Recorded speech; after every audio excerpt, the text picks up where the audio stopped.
We back at it, y'all. Happy New Year's. Welcome to 2026.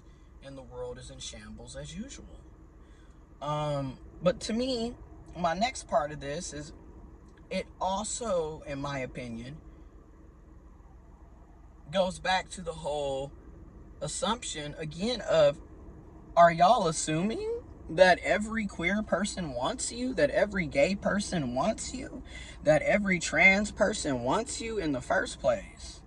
Which to me, in my opinion, also shows a sense of entitlement that is beyond this world, because you're just assuming that everybody wants you. And because again, if it isn't about sex and it isn't about romantic interest,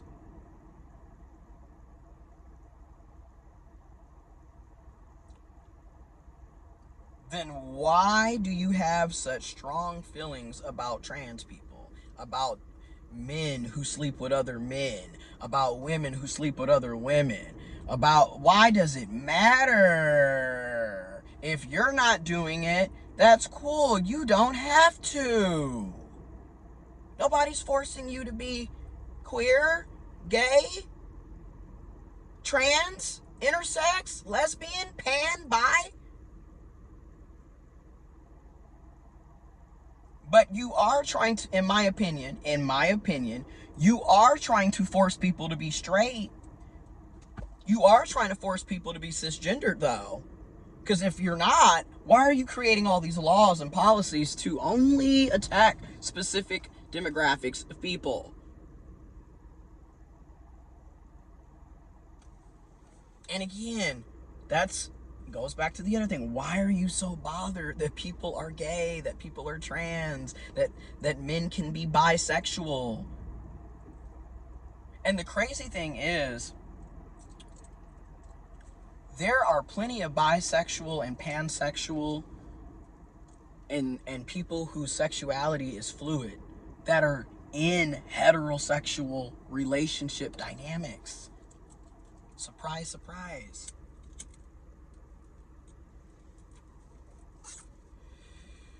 You'd be surprised. There are plenty of people that are in those relationship dynamics. There are plenty of trans people, intersex people, non-binary people that are dating cisgender people. You'd be surprised.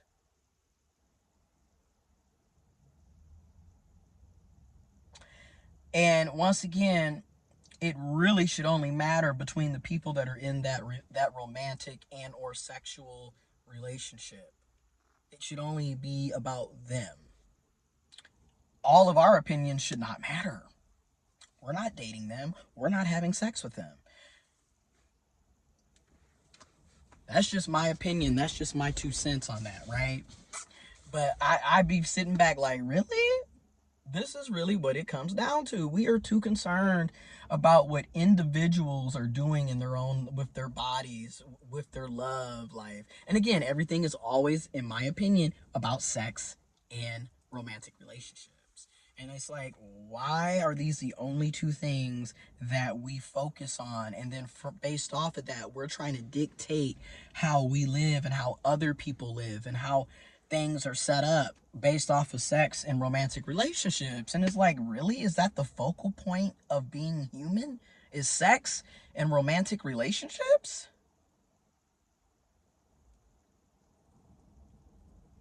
But then, as I research and really start examining and looking at my own bullshit and looking at how I was raised, it really is, in my opinion, about that for a lot of us and about society, really. Because even from birth, the whole setup is, you got to grow up, you're going to meet somebody, you're going to get married, you're going to have sex, you're going to have kids. And that is literally what the setup is.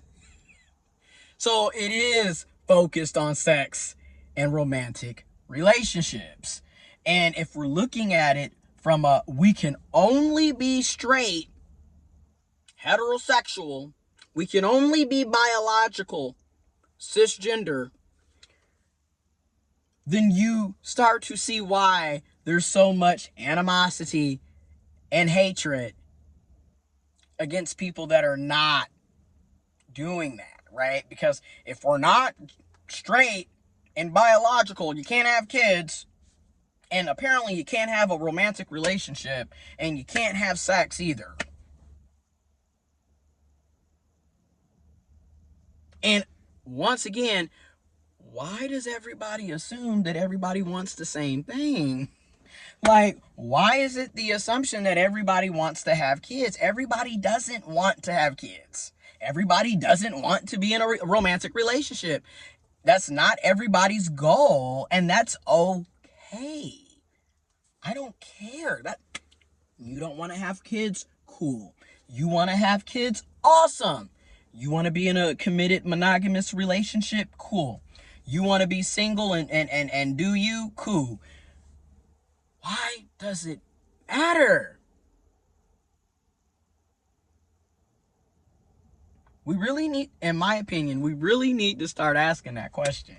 Why does it matter?